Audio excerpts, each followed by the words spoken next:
महेश भट्ट के साथ अपने कॉन्वर्सेशन पर क्लैरिफिकेशन दे दिया है रिया चक्रवर्ती ने। जी हाँ, hello guys, welcome to movies Adda. मैं हूं ज्योति नाहक। अपना क्लैरिफिकेशन देते वक्त उन्होंने कहा कि क्या मेरा कोई गाइड नहीं हो सकता, क्या मेरा कोई वेल विशर नहीं हो सकता। मैंने भट्ट साहब से जो बातचीत की है वो सिर्फ एज अ वेल विशर बातचीत की है। अब मैं आपको डिटेल्स बताती हूँ। बताऊँ अगर आपको तो सुशांत जिस दिन सुशांत के घर को छोड़कर रिया गई, यानी कि 8 तारीख को, रिया ने इंटरव्यू में कहा और वो लगातार कह रही हैं कि सुशांत ने मुझे कहा कि तुम जाओ। सुशांत ने मेरे से जिद की कि मैं घर छोड़कर जाऊं, जिस रीजन से मैं अपना सामान वामान सब कुछ लेकर सुशांत के घर से चली गई। क्योंकि यहाँ पर सामान का डिस्कशन नहीं आया था, लेकिन मैं जरूर लाना चाहूंगी इस बात का डिस्कशन कि अगर आपको सुशांत ने कहा था कि आप कुछ दिन के लिए चली जाओ, तो फिर आप अपना पूरा सामान लेकर क्यों चली गई सुशांत सिंह राजपूत के घर से।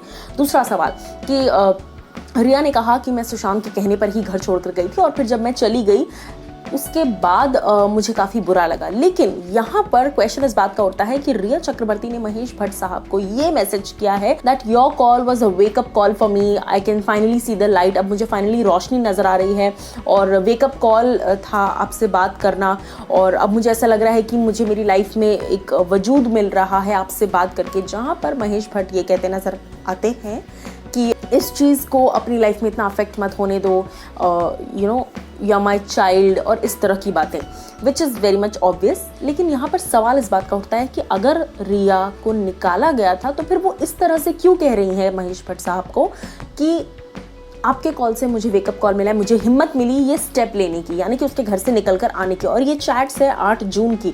अब यहाँ पर रिया चक्रवर्ती कहती हैं कि उस चैट से सुशांत का कोई लेना देना ही नहीं है, वो इन जनरल में लाइफ की बातें कर रही थी। जहाँ पर महेश भट्ट जो है वो मेरे अच्छे गार्डियन हैं, एक आइडल हैं, एक गाइड है इंडस्ट्री में। तो वो जो है मुझे बीच बीच में ऐसे स्पिरिचुअल थॉट्स, ऐसे फिलोसॉफिकल बातें वो मुझे बताते रहते हैं, जिससे मेरी जिंदगी को मार्गदर्शन मिलता है। इस तरह की बातें रिया चक्रवर्ती ने कही। अब देखना ये होगा कि क्या कुछ सीबीआई इन चीज़ों पर इन्वेस्टिगेशन करती है, क्योंकि ये जो सर्कल घूमकर आ रहा है कि 8 जून को आप उनका घर छोड़कर गई, 8 जून को आपने महेश भट्ट से बात की, महेश भट्ट ने आपको लाइट दिखाई, अंधेरे में आपको एक रोशनी का सहारा दिया महेश भट्ट ने, उनका कॉल आपके लिए वेकअप कॉल था, लेकिन फिर आप कहती हैं कि सुशांत ने मुझे लेकर निकाला घर से।